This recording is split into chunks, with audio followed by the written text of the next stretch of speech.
Scott Janish joins me this week to discuss mash hopping and beer stability. This is BeerSmith Podcast number 305.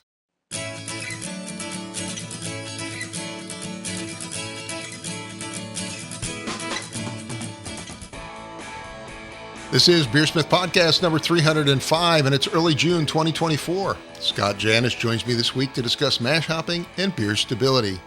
Thank you to this week's sponsors, Craft Beer and Brewing Magazine. They recently launched an all-new experience, Craft Spirits and Distilling. If you make or love spirits, check out their new website, spiritsanddistilling.com, for recipes, how-to videos, spirits and distilling podcast, and much more. Again, that new site is spiritsanddistilling.com. And BeerSmith Web, the online version of BeerSmith brewing software. BeerSmith for the web lets you design great beer recipes from any browser, including your tablet or phone. Edit recipes on the go with access to the same full suite of recipe building tools as our desktop version. Try BeerSmith Web today by creating a free account at beersmith.com. And finally, a reminder to click that like and subscribe button on YouTube, iTunes, Spotify, or whatever platform you're listening on. Clicking those buttons is a great way to support the show. And now let's jump into this week's episode. Today on the show, I welcome back Scott Janish. Scott is the author of the book, The New IPA, A Scientific Guide to Hop Aroma and Flavor. He's also co-founder at Sapwood Cellars Brewery in Maryland. And he is a co-founder with Michael Tonsmeyer, who we had on just a short time ago. Scott, it's great to have you on the show. How you doing, man? Doing great. Thanks for having me back. It's been a while, and hopefully people aren't sapwooded out after the two of us are on here back to back with this. No, not at all. I want to say congratulations to you. You just got married last weekend, so awesome. Yes, thank you. It's been a busy weekend for sure, but it was turned out great. Everything went to plan. So back to the routine now. Appreciate you coming on the show after being so busy. Anyways, it's great to have you back on. I think I mentioned I had Michael on just a couple weeks ago talking about barrel-aged stouts. What have you been up to at Sapwood Cellars? I know you guys are always scheming new things. Well, I mean, on top of just coming up with new beers, new variants and that kind of thing, I think we're up to over like 800 beers or something like that in our little over 5 years of being open. So we're always... 800 different beers, is that right? Yeah, I mean, a lot of those will be variants still, so that'll be taking a keg of finished beer and kind of jumping that onto in a brink with some other citrus zest or something like that.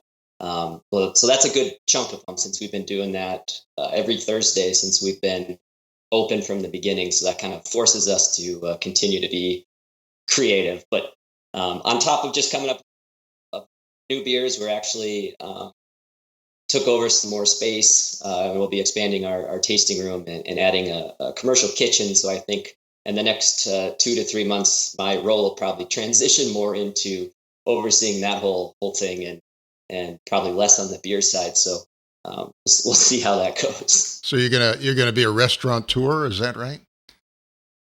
We're gonna try our best. Yeah. That's a little scary.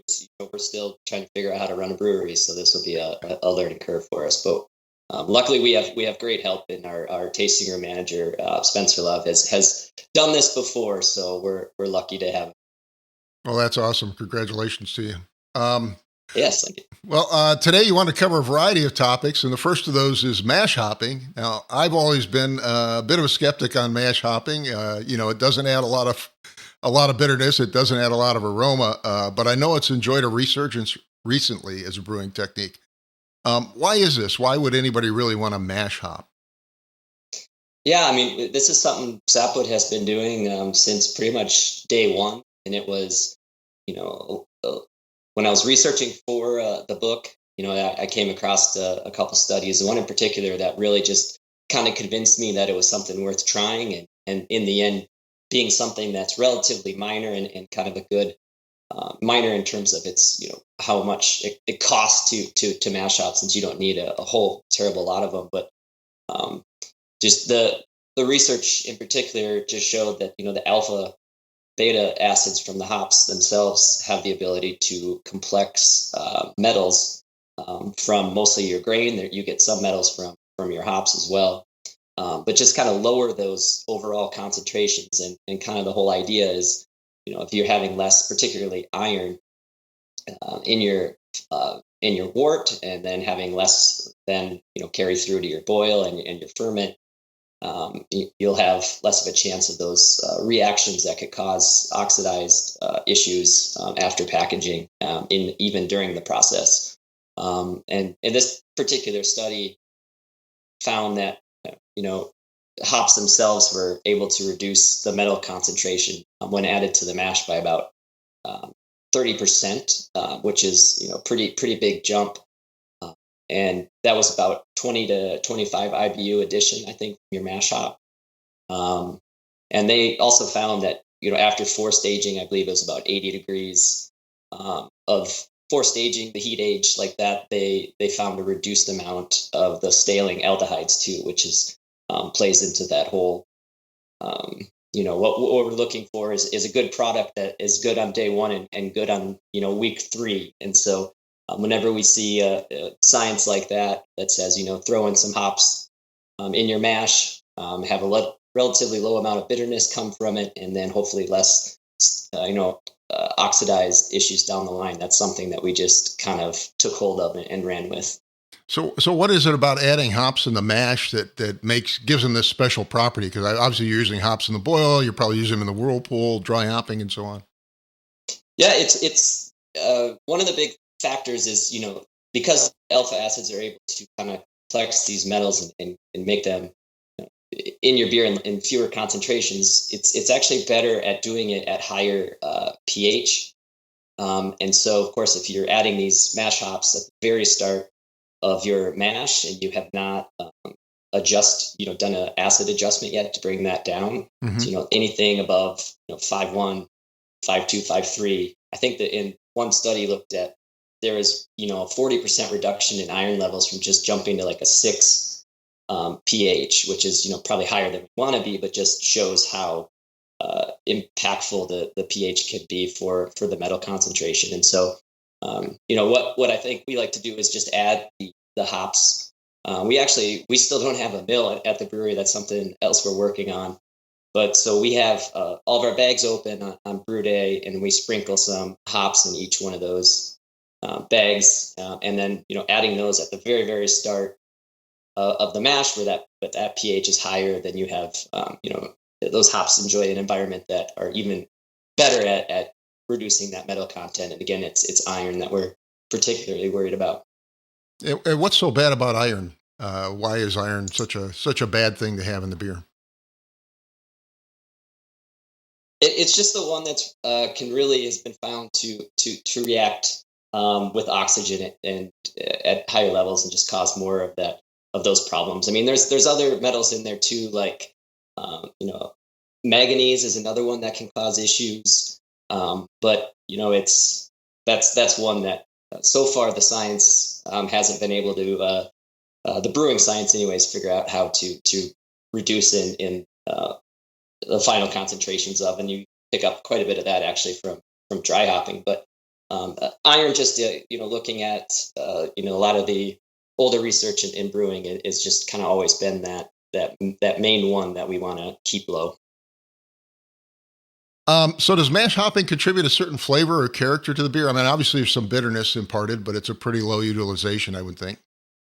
I think that you're likely going to get a very low flavor contribution from mash hopping, just getting filtered essentially through the grain, and the boil is going to reduce a lot of those hop compounds. Most of those hydrocarbons are probably being lost during the mash temperatures, since that's fairly warm too. So you're going to get a little bit of bitterness, which would be less pound per pound than you would be expecting from like a 60-minute addition, since that temperature is even lower.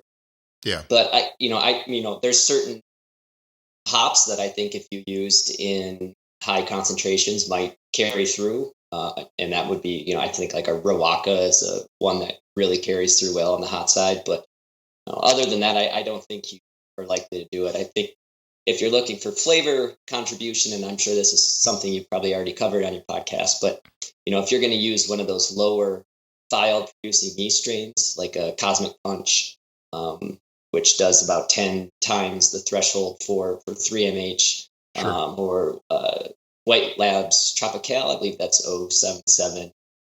That's about 2.5 times the threshold. So I think in that case, you might get a little bit of flavor contribution if you're adding hops high in precursors to your mash, and I think you give your hop or your yeast a better chance to convert those precursors. But I think that's likely the biggest case you would.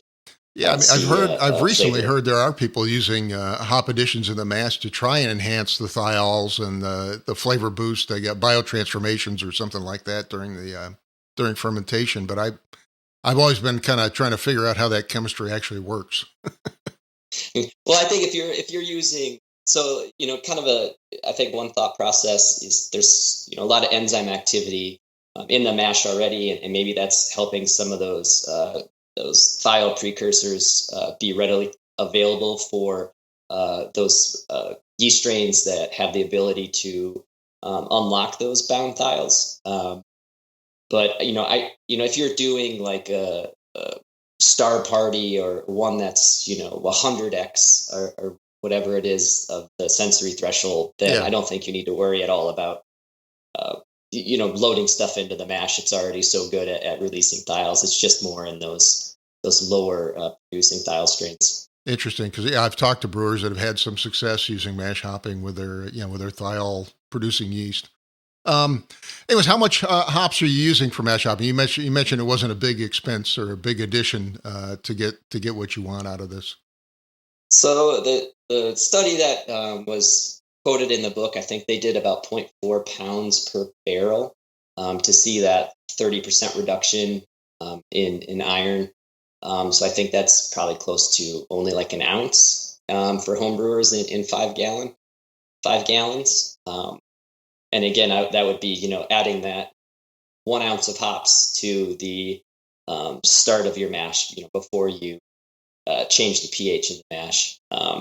So you're doing this before you make any pH adjustments, I assume? Yep, exactly.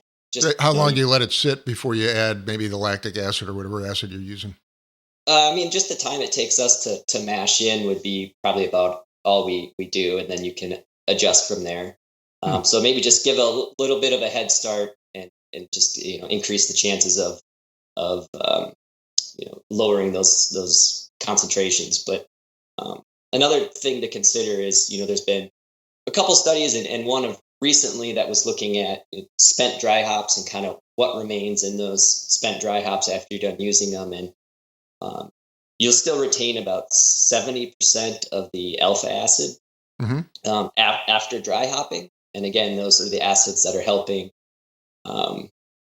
complex some of those metals. So if you really didn't want to spend any money, you could consider just taking some of your, if you're brewing on a day, you're cleaning a tank or dropping a tank, you could consider just using some of your spent dry hops in the mash to hopefully get this added insurance for stability without really having to pay for much. Interesting. Has anybody recycled them into the boil too? Because if you get 70% of the alpha acids left, it seems like you could boil those. Yeah, no, that's actually exactly what this particular paper did. I forget the name of it. I think it was just last year, 2023, where they did do some tests where they were using them for bittering additions and whirlpool additions. And they had a sensory panel that kind of looked at them, and I believe the sensory panel actually preferred the spent hops as the bittering addition. They thought it was a little smoother, and I would assume I would have to look closer that smoother bitterness might just be a little less isomerized activity from those hops. But since there is a slight reduction in the alpha acids, which would convert to iso alpha acids for those bittering additions, but no surprise, the heavy whirlpool was not a favorite. It wasn't, I think, as bright as you're missing all the aroma oils as the fresh hops. Yeah, right. But they did really like them as a bittering charge, and they just thought it was like little. I think the term was a little less resinous and aggressive. So maybe kind of like a first wort hop is a little bit milder in some cases. Yeah, no, I could see that. It's just for a lot of breweries and brewers, you just have a lot of hops on hand, especially for us we have hops that we tend to use for dry hopping, but they kind of don't pass our tests in terms of what we think they should smell like and what they actually smell like. So we'll have to audible on dry hopping days, and a lot of times we can just use those hops for our mash hop. And so for us, it's we have plenty of hops, and it's easier just to use some of those fresh T90s. But I think those studies are always fun to read. So have you had some success with the mash hopping? Yeah, it's tough to say, with 100% certainty what we're getting and not getting from it. But I do really think that our beers hold up really, really well. That's, our mixed fermentation beers to our stouts or our hoppy beers. I think they hold up well, even the ones that we, keep warm and come back to in a month or two. They really seem to, they definitely do a lot better than what I was doing as a home brewer. And there's a lot of different parts through the process where you're trying to prevent oxidation and do everything for stability. Sure. Mash hopping is just kind of one of those, but I think without us having a centrifuge or doing any sort of filtering, I'm pretty impressed with the long-term stability of our beers. Nice. Well, another trick you've been using is to use pomegranate extract to enhance the distillability of beer. And this is something I've never heard of, so I'm kind of interested in hearing how this works. Yeah, this is, there's a PhD thesis from Tur Mertens, who's been nice enough to answer questions for me after reading one of his studies and another, I believe it was a follow-up study on essentially using different acids being tested in the mash to see which could potentially reduce those metal concentrations. It's probably helpful just as like a little background on what the literature says in terms of how much metal can do what. I think it's iron at about 50 micrograms a liter can have taste implications. I think that's, you probably taste some beers that are a little like minerally, or they're just something kind of aggressive Metallic. to them. I get this a lot. Yep, exactly.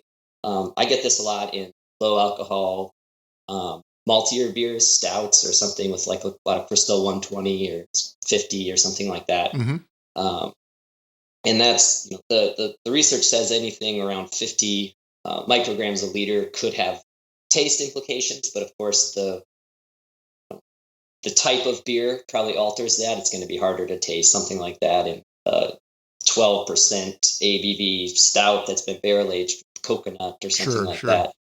But the levels as low as 10 micrograms a liter can be the start of where you might have some, oxygen issues. And so really just trying to get that down to zero is kind of the goal when it comes to using this research to have a better shelf product beer. And so really what they found was, they tested like green tea, they tested pomegranate extract, and it was particularly the 90, it's called 90% ellagic acid pomegranate extract.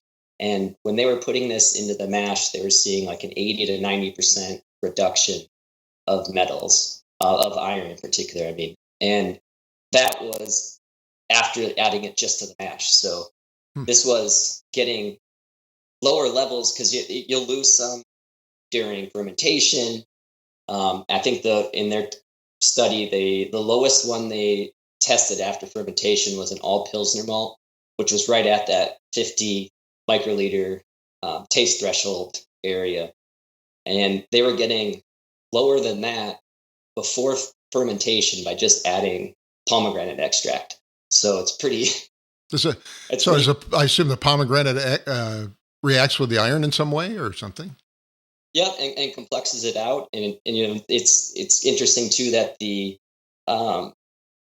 more specialty malts actually were retaining way more. So there was a beer in there with like 50%. I think it was Cara 50, and the other was 50% Pilsner, and that was again using that micrograms a liter was well over 300. So that's above that taste threshold by quite a bit, and then definitely in a range where you might get more oxidizing, staling products down the road. And I think you've probably noticed that in beers with like crystal malts or something like that, where it quicker than you would want, it turns into more of a cardboardy, sherry kind of thing. It doesn't have that like fresh malt character. And I think that's where, experimenting with something with pomegranate extract might actually, really help those beers, particularly more malt forward beers. Now, you mentioned they added in the mash. Are you adding yours in the mash as well or somewhere else? Yeah, we're adding it to the mash. We just experimented with adding it during dry hopping to a West Coast IPA. Just to confuse people a little bit, this was actually with another acid that was studied. Punicalagin is the name of it, which they found to be even more effective than pomegranate extract. But if you're already close to 90, that's with pomegranate, that's pretty high. But I was actually giving a presentation in Sweden, and I was saying, I can't believe this isn't a product yet. And then someone came up to me right afterwards and said, we're actually working on the product, and gave me a sample. So we used that one during dry hopping to help get metals out of the beer from the mash, as well as hopefully removing metals from dry hopping itself, because those have them. But and that particular one, punicalagin, that can actually help clear up a beer, or that was kind of our take after reaching out to the company and someone else, or into Turk Burton's, who's done a lot of this work. And so we added it to hopefully get a clear West Coast IPA, because we've actually had issues. All of our beers seem to be hazy, despite doing everything we can to make them clear. And so that one, I think, is our clearest one to date. So, we need to do more with that, but maybe that was because of adding that. And that particular product is called Mash Life from Murphy and Sons, and I don't believe that's out yet, but something to keep an eye out for when it does launch. And I assume you're not using much here, right? You don't obviously don't want to alter the flavor and so on of the beer. Yeah, exactly. I think the figures that they used would be, it's about 60 grams per 10-barrel batch, I believe, is to use the same levels as they did in the study. And you can kind of see in the study, there's a chart that shows, how much pomegranate extract they use, and then how many measured metals they see in the beer. And it was sort of like that. It just kept going down. And as soon as, the lowest ones that they studied was about 60 grams per 10 barrels, which you have to double check the math, but I think that's only as little as about a gram in a homebrew batch. So we're not talking about a much.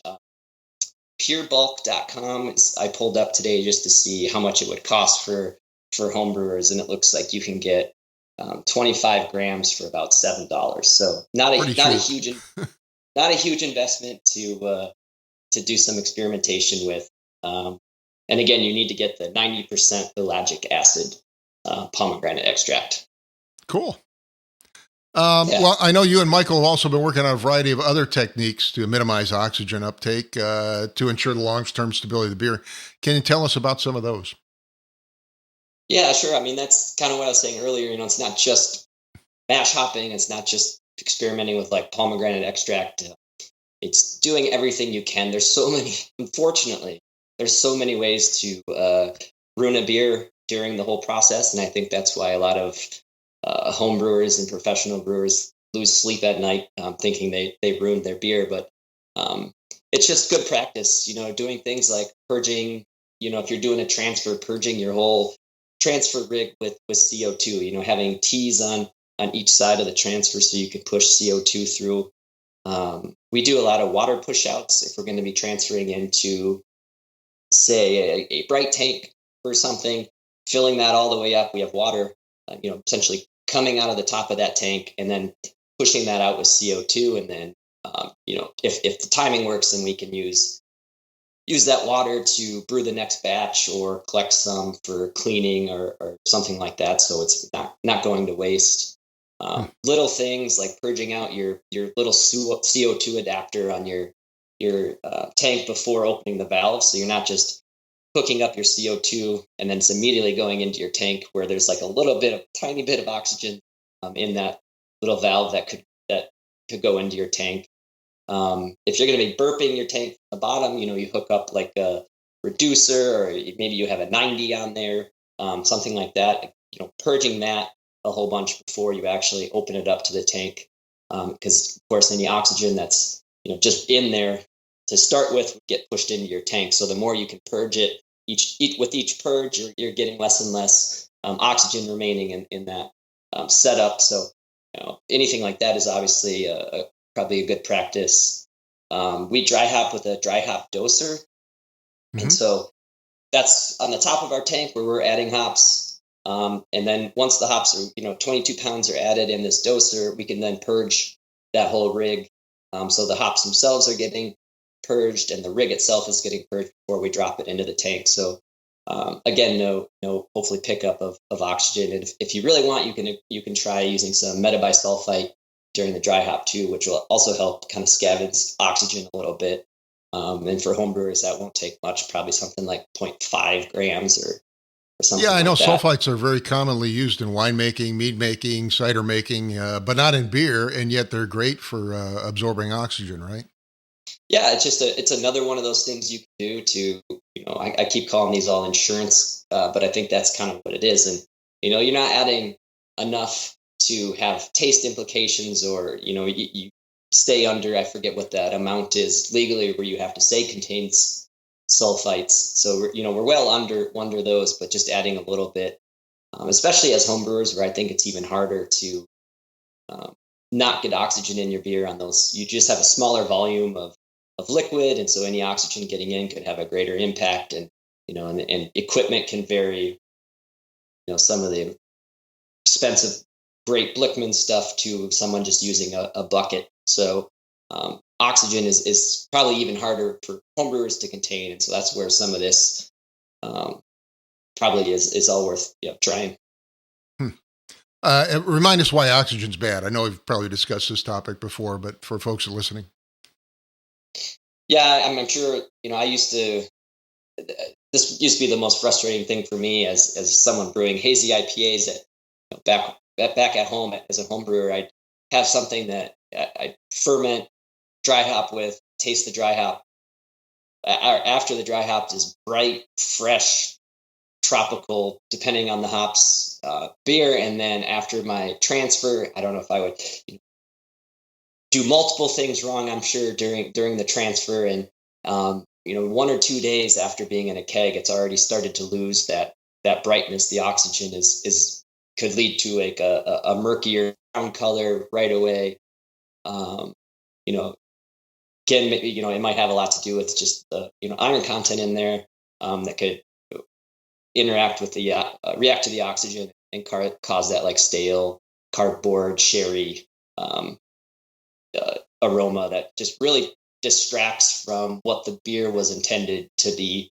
It could still be drinkable, but a little bit of that sherry thing could mask the hop character you're after, or if it's a slightly maltier beer, that could take away from that, like that fresh bready character or whatever you're after. So it's just best to avoid it. Yeah.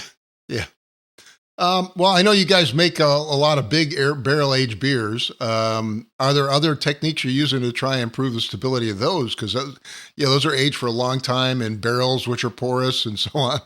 How do you control the oxygen and improve the stability of those kinds of beers? Yeah, no, this is actually an area where I think it was easier for me to convince Mike that we should be trying something like pomegranate extract, because a lot of these things, science is kind of weird, and you should be a little skeptical of it. And I think we both agree, but in these darker beers that are going to be have more chances to be oxidized, I think that's where trying to keep that metal concentration as low as possible is maybe even more useful.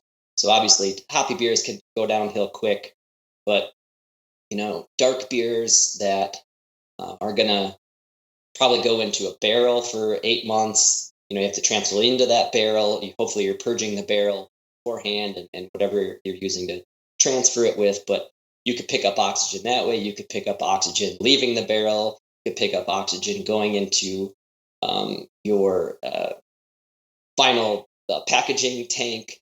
And then if you're hot pasteurizing them, that could kind of force age things and cause issues too.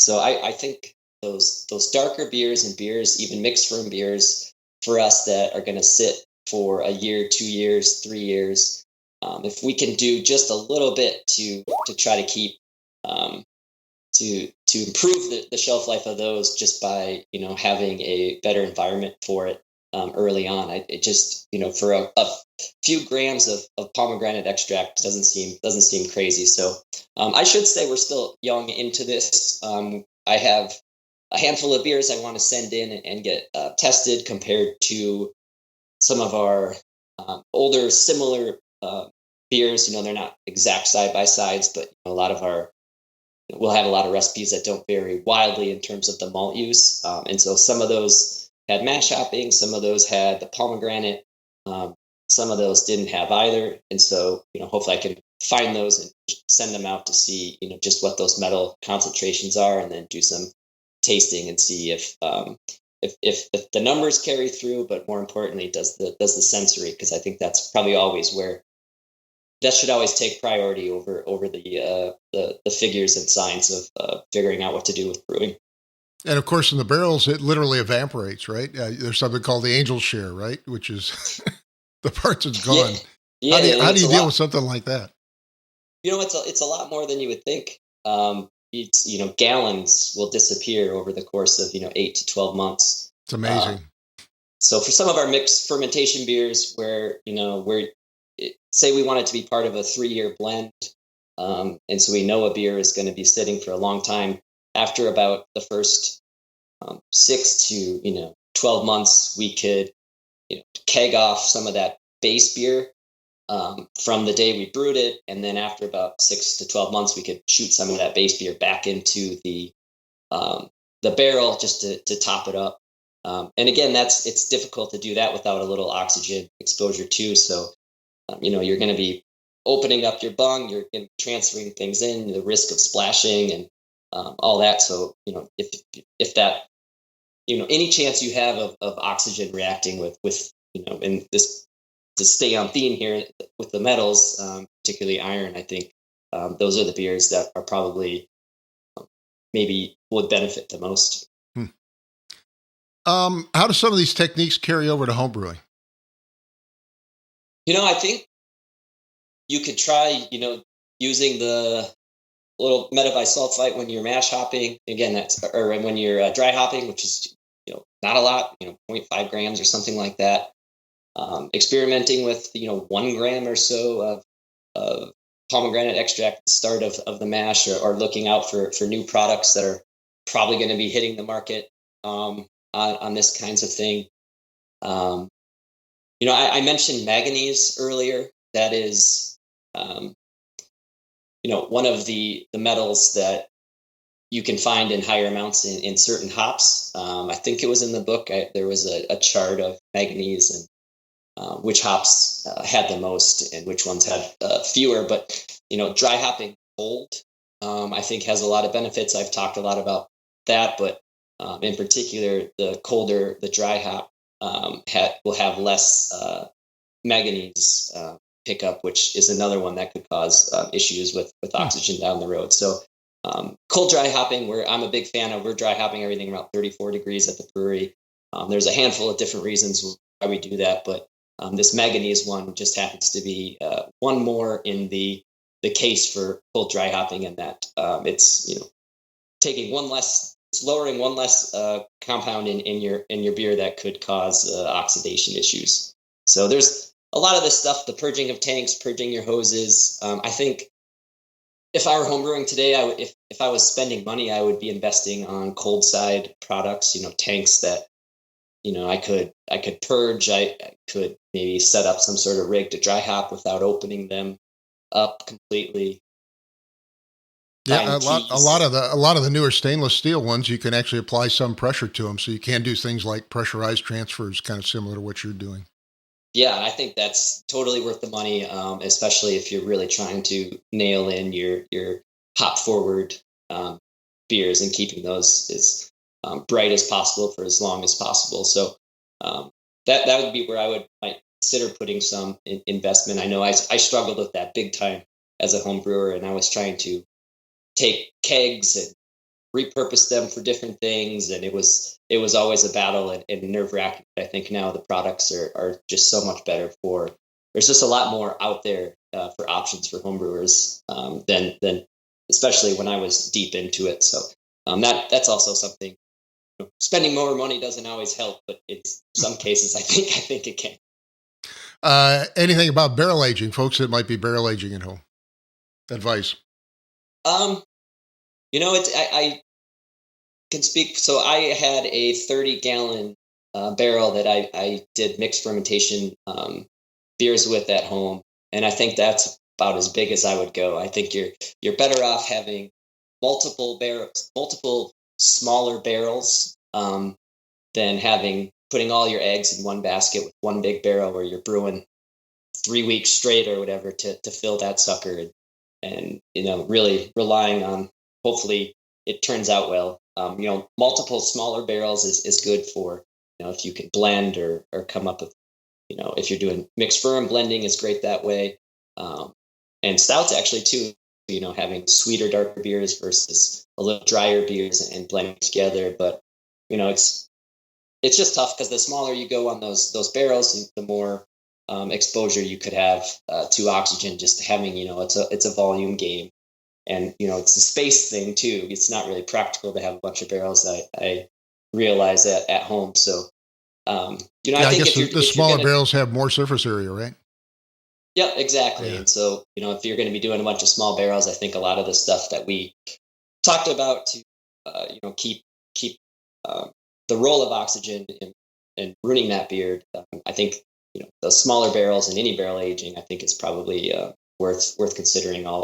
Trying if not incorporating a lot of what we talked about. But barrel aging is fun. It's there's something to those beers, but it's also it's a commitment. It's a time commitment, it's a financial commitment, and sometimes you have to be prepared to be let down on some of those and start over. And if it's a mixed ferm barrel and it's really not giving you good beers, just say it's time to say goodbye to that barrel and start over with a different culture and a new barrel, and just you kind of have to just roll with it. But they do make some of my favorite beers.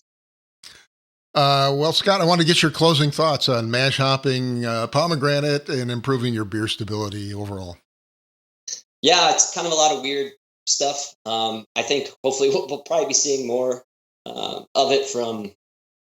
I think other brewers are probably going to start trying it, and I'd love to have other breweries try it and send some samples in to get tested and do some of their own sensory to see how worthwhile it is. But it's just been one of those things for me that sometimes the science and the literature and the brewing is so convincing that it doesn't seem until there's like a side benefit or something that it might be taking away from. For example, when we're using pomegranate extract, I'm not seeing a difference in like the color of the beer. We're not seeing any sort of like flavor implications. And so if the science is just overwhelming on reducing the metal concentration, then we're gonna try it and do some of our own tests. So with everything when it comes to brewing and literature, I tend to use it as more of a something that inspires us to continue to tweak our process, do it for a while, run some tests, and then see if it's something that's going to stick forever. But for now, that's how we're approaching mash hopping and more unique stuff like the pomegranate. And I think so far so good, but I'm curious to see what some numbers are. Well, Scott, thank you so much for coming on today and talking about some of the new things going on. I really appreciate you taking time out of your busy schedule. Absolutely. I think I mentioned it before the call. My last Skype call was with you in 2023. So it's been a while, and I appreciate you having me back on. It's a pleasure. Today, my guest was Scott Janish. He's author of the book, The New IPA. He's also co-founder at Sapwood Cellars in Columbia, Maryland. Thank you again, Scott. Yeah, thank you. Cheers. Cheers. A big thank you to Scott Janish for joining me this week. Thanks also to Craft Beer and Brewing Magazine. They've recently launched an all-new experience called Craft Spirits and Distilling. If you make or love spirits, check out spiritsanddistilling.com for recipes, how-to videos, their Spirits and Distilling podcast, and much more. Again, that new site is spiritsanddistilling.com. And also BeerSmith Web, the online version of BeerSmith brewing software. BeerSmith for the web lets you design great beer recipes for any browser, including your tablet or phone. Edit recipes on the go with access to the same full suite of recipe building tools as our desktop version. Try BeerSmith Web today by creating a free account at beersmithrecipes.com. And finally, a reminder to click that like and subscribe button on YouTube, iTunes, Spotify, or whatever platform you're listening on. Clicking those buttons is a great way to support the show. I'd like to thank you for listening, and I hope you have a great brewing week.